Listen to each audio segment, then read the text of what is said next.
Who doesn't recall Barack Obama talking provocatively and poignantly in the 2008 campaign about his own mother's struggles to get health insurance to pay her medical bills? He told the story during his debate with McCain, and he told it repeatedly on the campaign trail that one of the reasons that he was going to be pushing for health care reform was because he saw how his own mother couldn't get the insurance companies to pay her bills as she was dying. He told the story over and over and over again. He told it again in pushing for Obamacare in 2009. The only problem is that the story is, at best, a tremendous stretch, and at worst, he's just lying about it. When Obama's mother died, she had health insurance, and it paid almost all of her bills. This is in this book that's written, as I said, it's not an attack piece or anything on Ann Dunham. It's favorable. Byram York dices into this in his report in the Washington Examiner. I'm going to quote from a portion of this. During the 2008 presidential campaign, Barack Obama often discussed his mother's struggle with cancer. Ann Dunham spent the months before her death in 1995, Obama said, fighting with insurance companies that sought to deny her the coverage she needed to pay for treatment. Here's what Obama said in September of 2007, quote, I remember in the last month of her life, she wasn't thinking about how to get well. She wasn't thinking about coming to terms with her own mortality. She was thinking about whether or not insurance is going to cover the medical bills and whether our family would be bankrupt as a consequence. And then he said again in 2008, she was in her hospital room looking at insurance forms because the insurance company said that maybe she had a pre-existing condition and maybe they wouldn't have to reimburse her for her medical bills. And then in October of 2008, in the debate with McCain, quote, the insurance companies were saying maybe there's a pre-existing condition and we don't have to pay your medical bills. In other words, he told the story on and on and on that there his mother is dying, being told that the insurance might not pay her medical bills.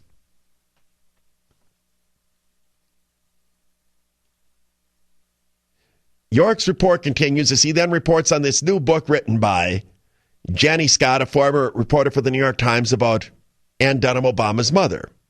According to the book, Ann Dunham, an anthropologist who spent most of her working life in Indonesia, moved from Jakarta, New York in 1992 to work for a nonprofit called Women's World Banking, which encouraged micro-lending in third world countries. Unhappy in New York, in 1994, Dunham took a job with an American company called Development Alternatives, which had a contract with the Indonesian State Ministry for the role of women. Dunham returned to Jakarta to work, and Scott reports the job provided Dunham with health insurance, a housing allowance, and a car. At the time she took the job, Dunham was increasingly worried about her health. She was suffering from intense abdominal pains. In November of 1994, Dunham went to an Indonesian doctor who diagnosed appendicitis. As Dunham debated whether to leave the country for surgery, she called her boss at Development Alternatives.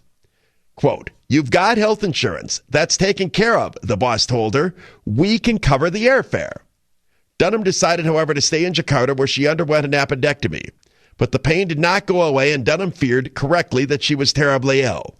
In January of 1995, she left Indonesia to go home to Honolulu, where she was diagnosed with advanced uterine and ovarian cancer. She began a regime of surgery and chemotherapy.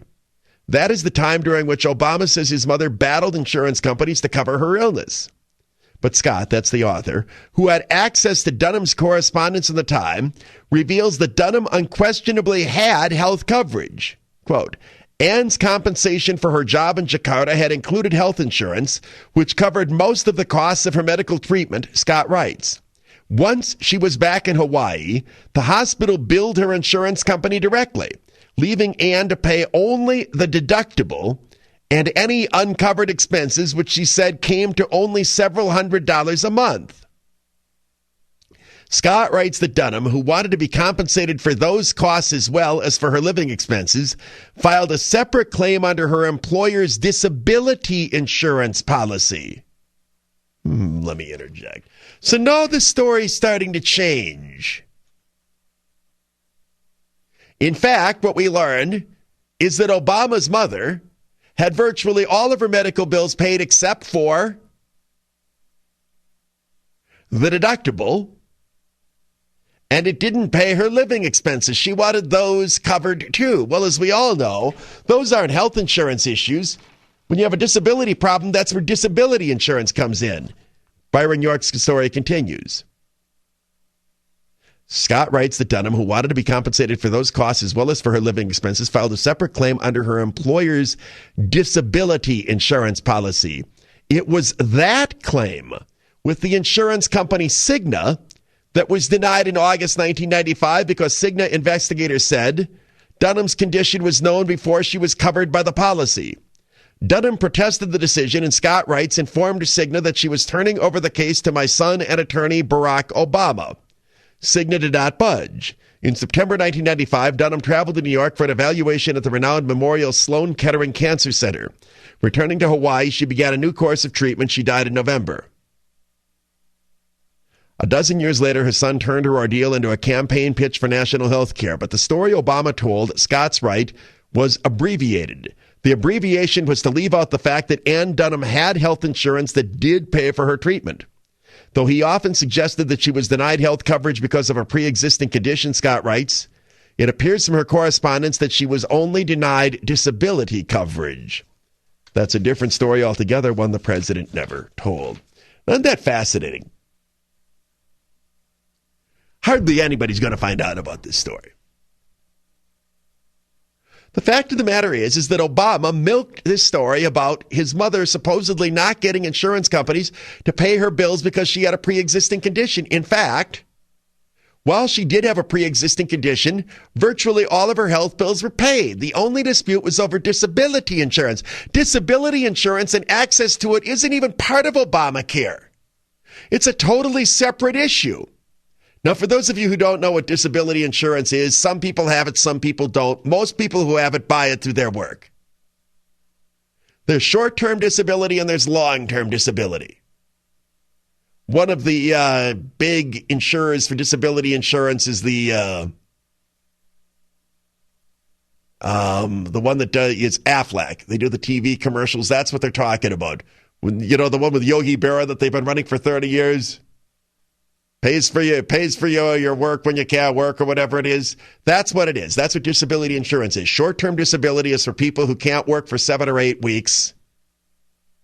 Their paycheck and their living expenses can be covered. Long-term disability is insurance that you provide, that you buy, obviously, if you're out of work for a long haul. Most disability policies do not include pre-existing conditions. Otherwise, somebody could sign up for it a week before they go on disability. But that's not health insurance. Obama was telling the story about health insurance. Her health bills are paid for. What she wanted was to have her living expenses paid for while she was unable to work. Now, is it possible that Obama was years later misremembering what type of insurance she was fighting over? What did the document say, as you just heard me read? She said she was going to have her son take care of this. He's a lawyer, Barack Obama. In fact, the indications are he actually worked on this for her mother, for his mother, which would imply he was very familiar with exactly what the dispute was. In fact, Obama's mother never had a problem getting her medical bills paid because of a pre-existing condition. He made this story up. He made this story up to make a point over and over and over, first to get elected president, and then to sell the nation on the need for mandatory national health insurance. He literally lied about the circumstances surrounding his own mother's death for political advantage. That's creepy. Aside from the fact that it's unbelievably demagogic. It's creepy. Now, if he was making a separate point that we need to have a way of dealing with long-term care and disability insurance so that we can pay the bills of the long-term disabled, I suppose telling the story of his mother would be appropriate, but that's not the context by which he was telling the story. He was telling the story as part of this crock that his mother didn't get health treatment because of a pre-existing condition.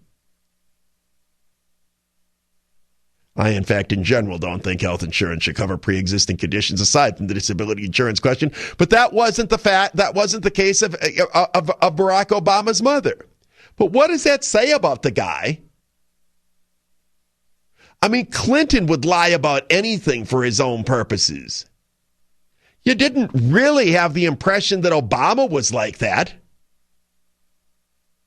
For all my criticism of Obama, he didn't seem like the type of person that would need to do. First of all, we know this. There are enough stories that are out there about people who've been fighting over health insurance and pre-existing conditions that he didn't have to tell the story about his mother. He could have picked any one of 9,000 actual cases in which the truth probably was that they did have a hard time getting health insurance to cover this.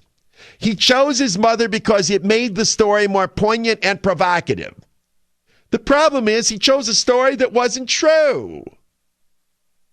I want you to put yourself in the other guy's shoes, in this case, Obama's shoes. Can you imagine trying to win an argument by talking about the death of one of your parents and then lying about it, changing the facts of your parents' death just so you can win an argument? There's something skin-crawlingly creepy about that. And as I said, this story probably isn't going to be found out by many people. It appears just in an autobiography of Obama's mother. And as I said, that wasn't a hit piece. She was simply, the writer admired Obama's mother and wrote, in fact, the title of the book is something about an amazing life. Let me see it here. Yeah, A Singular Woman, The Untold Story of Barack Obama's Mother. And Byron York, who's an investigative reporter, read the book. And that's where he finds this nugget that everything that we've been told about Obama's mother's death, or at least the struggle she had with health insurance, is a crack. To Genesee and Tim, you're on News Talk 1130 WISN. I have two questions. You answered the first one. How many votes did he get off of this huge lie? But more importantly now is Byron Well, and not only that, how about how many opinions were changed and people thinking that, see, this whole thing about pre-existing condition and national health insurance, I think it's just a scam, because we all know that if you have to grant someone insurance, they'll do what people are doing in Massachusetts. They'll wait till they get sick and sign up for the insurance. But that's separate from the fact that Obama was using this story to win the argument. He won votes and he helped win the argument by telling the story, which wasn't true.